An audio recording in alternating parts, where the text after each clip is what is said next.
எங்க வீடு புதுசா கட்டின சமயத்துல என் தோழியையும் அவ கணவனையும் ஒரு நாள் டின்னருக்கு கூப்பிட்டு இருந்தோம்.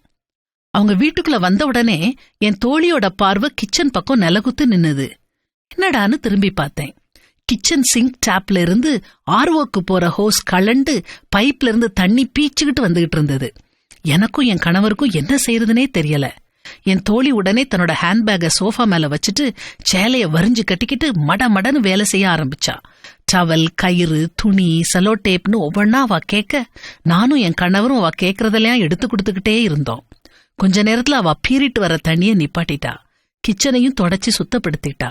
தண்ணி பட்ட இடத்தையெல்லாம் பார்த்து பார்த்து துடைக்க ஆரம்பிச்சா. கொஞ்ச நேரத்துல தண்ணி வந்த அறிகுறியே இல்லாம பண்ணிட்டா. என் தோழி மாதிரி ஆட்கள் இக்கட்டான சூழ்நிலையில கை கொடுப்பாங்க. வேலைக்கு அஞ்ச மாட்டாங்க. மத்தவங்களுக்கு உதவி செய்ய தயங்க மாட்டாங்க. இப்படிப்பட்டவங்களால தான் இந்த உலகம் இன்னும் சந்தோஷமா போய்கிட்டு இருக்குது. இப்படி செயல்களால தங்களை வெளிப்படுத்துறவங்க தான் வேத வசனத்தின்படி நடக்கிறவங்களாயும் இருக்கிறாங்க.